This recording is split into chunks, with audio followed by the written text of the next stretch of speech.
بدعة ضلالة وكل ضلالة في النار. Rajwan mudah-mudahan Allah Subhanahu wa taala, kita mohon kepada Allah Subhanahu wa taala supaya majelis ini dijadikan majelis yang diberkahi oleh Allah Subhanahu wa taala. Diampuni dosa-dosa kita di tempat ini, dan semoga Allah Subhanahu wa taala melapangkan hati kita di atas tauhid sampai kita diwafatkan oleh Allah Subhanahu wa taala. Rajwan mudah-mudahan Allah Subhanahu wa taala, pada pembahasan yang lalu kita sudah bahas tentang beberapa kerancuan dalam masalah tauhid yang dilontarkan oleh orang-orang yang tidak berada di atas Ahlus Sunnah wal Jamaah. Yang pertama, mereka mengatakan bahwasanya pembagian tauhid jadi tiga ini hanyalah improvisasi dari Ibnu Taimiyah, jadi karangan dari Ibnu Taimiyah. Padahal sejak Imam Abu Hanifah ini sudah ditetapkan yang namanya tauhid rububiyah, tauhid uluhiyah, dan tauhid asma wa sifat. Dan pembagian seperti ini dia tidak ada masalah, karena ini hanya untuk taqribul faham, untuk memudahkan pemahaman. Kemudian yang kedua juga sudah kita bahas bahwasanya mereka juga tidak setuju, mengatakan bahwasanya orang-orang musyrik Makkah mereka mengakui rububiyah Allah, mengakui Allah sebagai pencipta dan pengatur alam semesta. Mereka tidak setuju, karena nanti di dalam kubur kata mereka, kita ditanya man rabbuka, yang ditanya berarti hanya tauhid rububiyah saja, bukan tauhid uluhiyah. Artinya kalau orang sudah mengakui Allah sebagai Tuhan, Allah sebagai pencipta, pemberi rezeki, maka itu sudah cukup menurut mereka. Walaupun mereka meminta kepada orang yang sudah mati, bernazar kepada orang yang sudah mati, dan yang lainnya, perbuatan syirik yang lain, itu tidak mengeluarkan mereka. Jadi dari usul saja kita sudah beda. Jadi fondasi kita beragama itu sudah beda. Kita masuk permasalahan yang ketiga, masalah awal wajib alal mukallaf. Apa yang pertama kali kewajiban yang harus dilakukan oleh seorang mukallaf? Kewajiban pertama kali yang dibebankan kepada kita apa?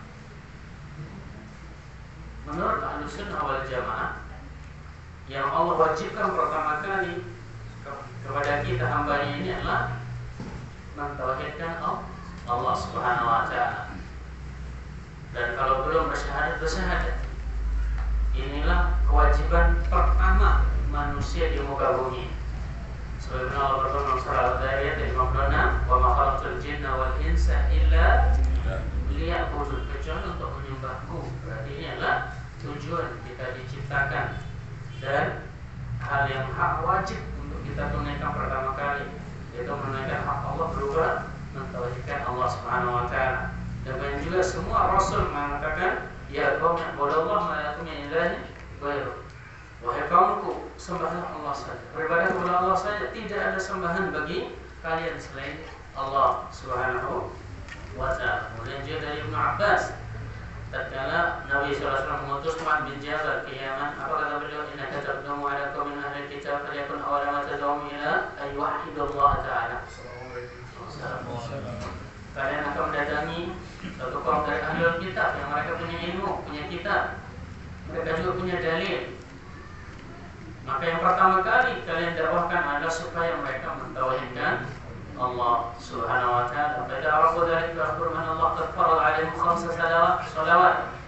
Kalau mereka sudah mau mentauhidkan Allah, bersyahadat, barulah beranjak ke yang kedua, yaitu salat, kemudian zakat, dan yang lainnya. Nah, jadi kewajiban pertama kali kita sebagai seorang mukallaf yang diberi syariat adalah hendaknya mentauhidkan Allah Subhanahu wa taala, bersyahadat la ilaha illallah. Baik. Ini adalah usul atau fondasi yang harus kita yakini sebagai Ahlus Sunnah wal Jamaah. Mari kita tengok fondasi beragamanya yang bukan Ahlus Sunnah wal Jamaah, supaya kita tahu kenapa kita terus tidak sejalan dengan mereka. Karena dasar kita beda. Dasar kita berbeda. Menurut mereka, Kewajiban pertama kali bagi seorang hamba adalah an-nazar, memperhatikan alam semesta. Itu kewajiban pertama kali. Atau mengenal Allah Subhanahu wa taala. Memperhatikan alam semesta, hanya nanti akan yakin bahwasanya ternyata di sana ada Allah yang menciptakan alam semesta. Ini kewajiban pertama menurut mereka. Bahkan Abu Hashim Al-Jubai, salah seorang tokoh Al-Jubai Mu'tazilah, mengatakan yang pertama kali kewajiban manusia adalah ragu-ragu tentang adanya Allah dulu. Setelah ragu-ragu hanya baru memperhatikan alam semesta. Ini terjadi perubahan. Berarti ada yang merubahnya, ada yang menciptakan, yaitu Allah. Barulah kemudian ujungnya adalah meyakini adanya Allah Subhanahu wa taala. Apa bedanya dengan mentauhidkan Allah? Kalau Ahlus Sunnah tadi apa? Kewajiban yang pertama kali mentauhidkan Allah. Kalau mereka Ahlul Bid'ah, apa katanya? Yang pertama kali adalah perhatikan alam semesta, sehingga nanti ujung-ujungnya yakin bahwasanya ternyata ada Tuhan. Apa bedanya yang pertama dengan yang kedua? Atau tidak ada bedanya dong? Jauh bedanya. Apa bedanya? Kalau yang kedua, menurut Ahlul Bidah ini kewajiban pertama adalah meyakini adanya Tuhan. Ini apa ya? Rububiyah. Tauhid rububiyah semata. Sementara yang Allah wajibkan kepada kita adalah bukan hanya tauhid rububiyah, tapi tauhid uluhiyah, supaya kita mengesahkan Allah dalam beribadah. Kalau mereka yang penting sudah memperhatikan alam semesta, meyakini adanya Tuhan, kalau dia mati dalam keadaan seperti itu, walaupun tidak memeluk Islam, maka dia mati dalam keadaan iman. Makanya mereka protes, kenapa Ibnu Khaldun dan Ibnu Sina dia dikatakan dia keluar dari Islam, padahal dia mengakui adanya Tuhan.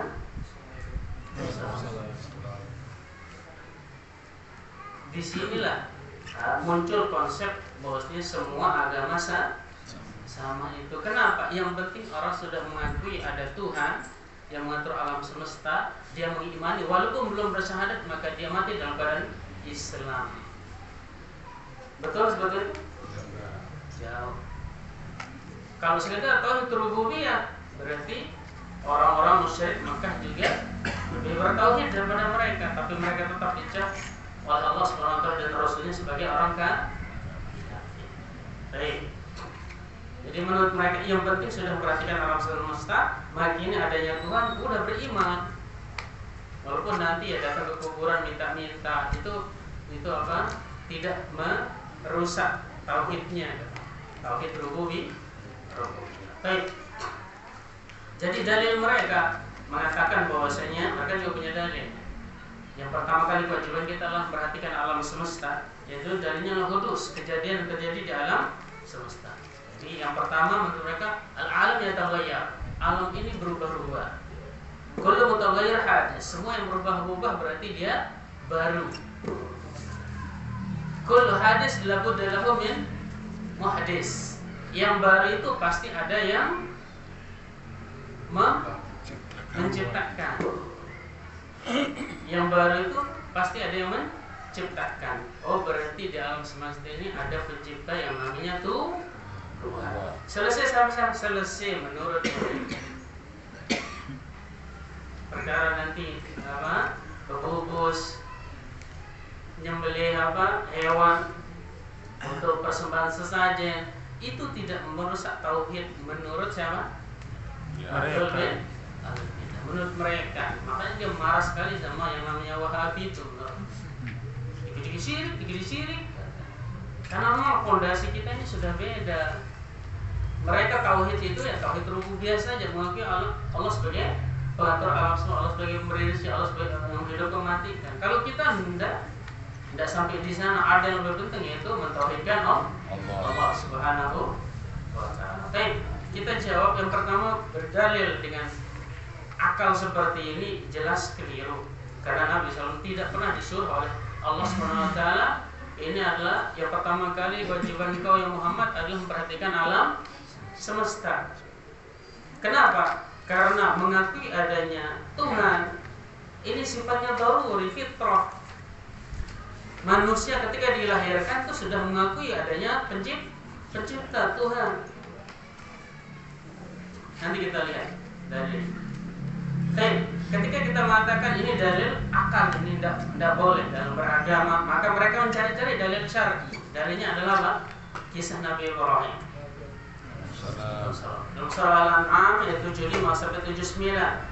Wa kadzalika nuri Ibrahim malakutas samawati wal ardi wa liyakuna minal muqinin.